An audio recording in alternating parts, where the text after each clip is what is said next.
안녕하십니까. 저작거리에서 바라본 20세기 예술.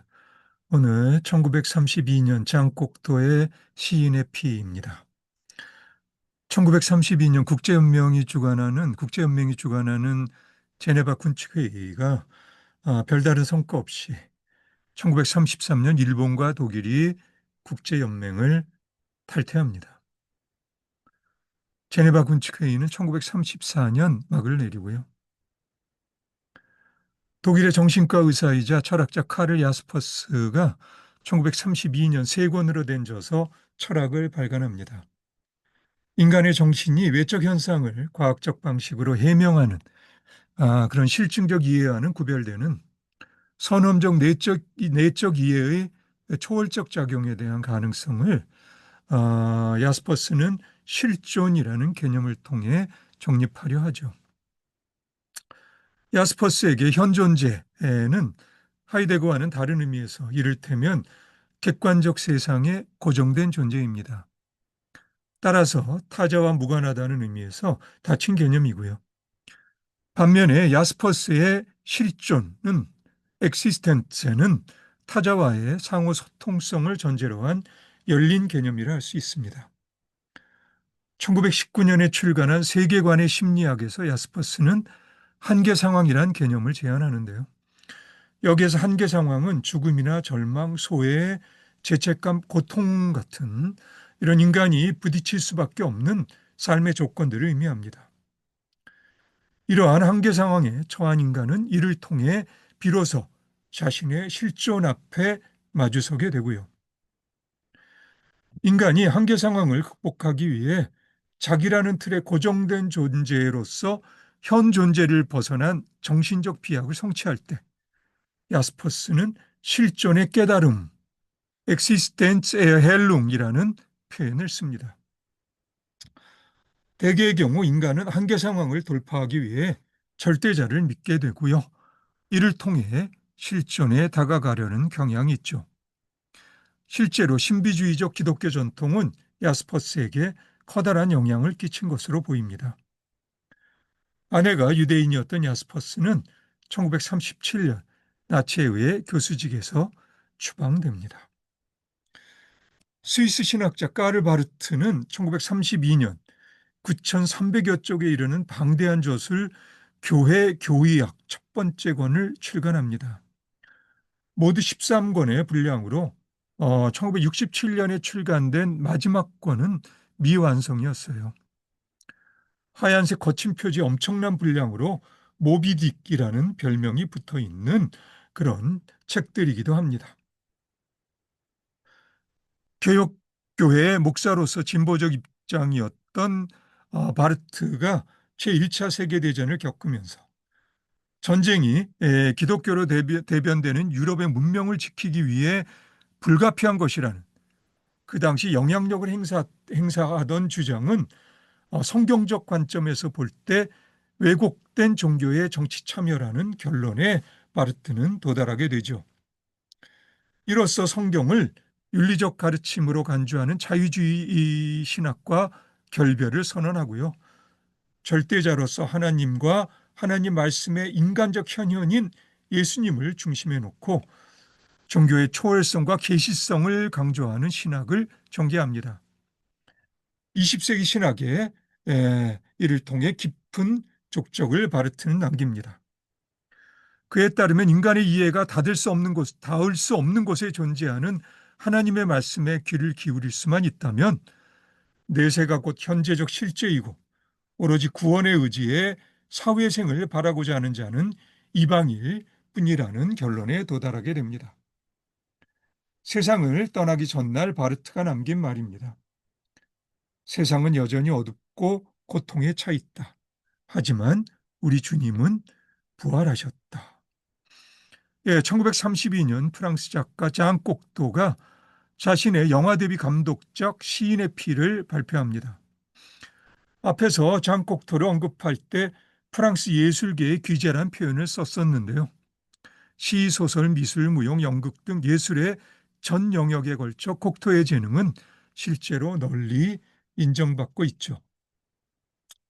1929년 소설 무서운 아이들, 1930년 1인극 인간의 목소리, 1940년 영화 미녀와 야수 등 그리고 무엇보다도 나에게 그의 재능을 잘 보여주는 짧은 시 내기는 소라 껍질에서도 곡도의 재능은 분명하게 드러납니다.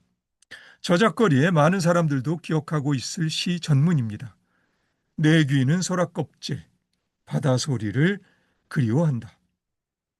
예, 내 귀는 소라 껍질뿐만 아니라 인간의 목소리와 미녀와 야수, 그리고 1950년 영화 오르페 등은 저작거리 보통 사람들도 작품의 실험적인 시도들을 작가의 상상력으로 감탄하며 받아들일 수 있을 정도의 설득력을 곡도는 보여줍니다. 그런데 1932년 영화 시인의 피는 저작거리 보통 사람인 나로서는 접근하기가 어려운 작품입니다. 악몽에 가까운 초현실주의적 영상 편집의 효과와 더불어 시적 창조의 고통을 암시하고 있는 작품 정도로는 느껴지는데 꼭도의 말입니다. 시인은 심장에 붉은 피만이 아니라 영혼의 흰 피도 흘린다. 심장의 붉은 피는 저작거리 보통 사람들도 이해할 수 있는 표현이죠. 반면에 영혼의 흰 피는 솔직히 모호한 느낌입니다. 다시 말해 시인의 언어는 소수의 언어입니다. 시인은 보통 사람들에게는 보이지 않는 영역을 보통 사람들 눈에도 보이는 언어를 통해 표현해야 하는 그런 고통스러운 작업을 업으로 하고 살아야 하는 사람들이라 말할 수도 있을 겁니다.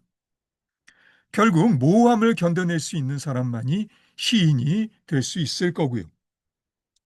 시인의 피는 영화를 보러 온 관객으로 하여금 관객이 아니라 시인이 되라고 권유하는 작품입니다. 나를 포함해서 이 모호함을 견뎌낼 수 있는 저작거리의 보통 사람들이 많지는 않을 거라 생각되고요. 영화 앞부분에서 꼭토는 이 영화를 이탈리아 화가들인 피사넬로, 파울로 우첼로, 피에로 델라 프란체스카, 안드레아 델 카스타뇨에게 바치고 있습니다. 그에 의하면 이들은 신비스럽고 영광스러운 화가들입니다. 인시그니아스 앤드 에니그마스입니다. 내가 kok토를 제대로 이해한 거라면 500여 년 전 이탈리아 말고도 kok토와 동시대의 프랑스 화가 오딜롱 르동을 덧붙여도 좋을 듯 싶다고 나는 생각합니다. 생명의 빛과 그림자가 내면적으로 심화된 분위기를 풍기는 르동의 그림들은 여명의 고요함 속에서 신비스러운 상상력의 작용을 저작거리의 관객들도 다가갈 수 있을 정도에서 모호하고 암시적으로 표현하고 있습니다.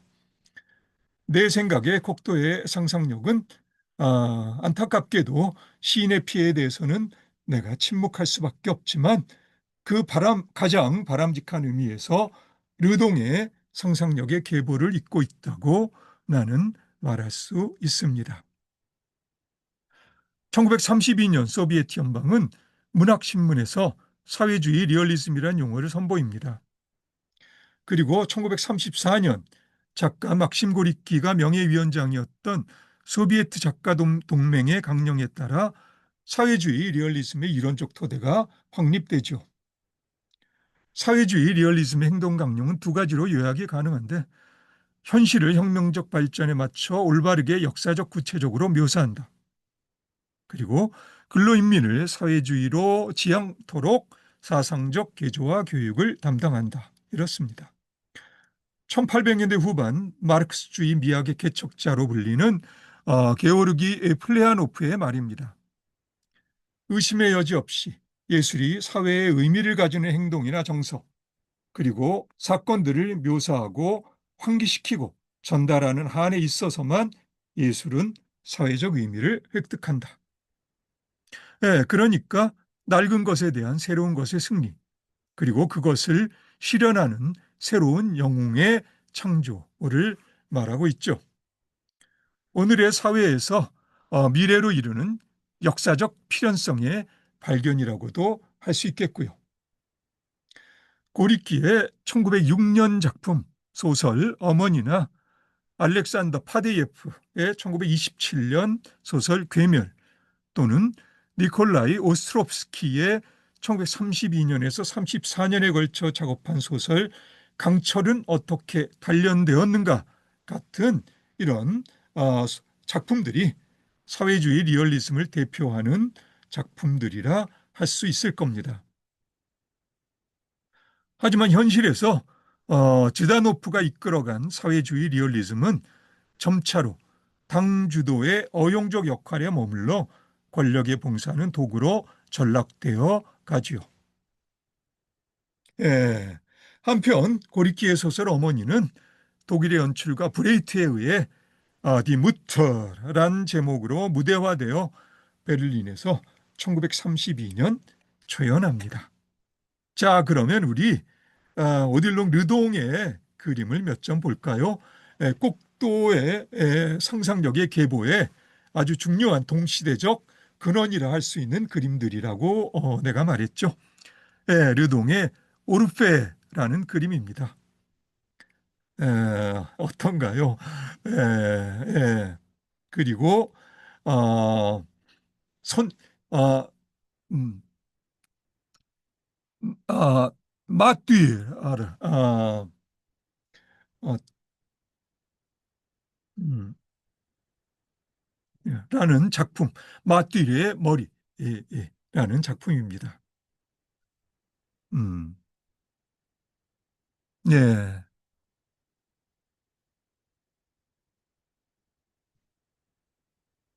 그리고 가면이 조종을 울린다라는 작품이에요. 예.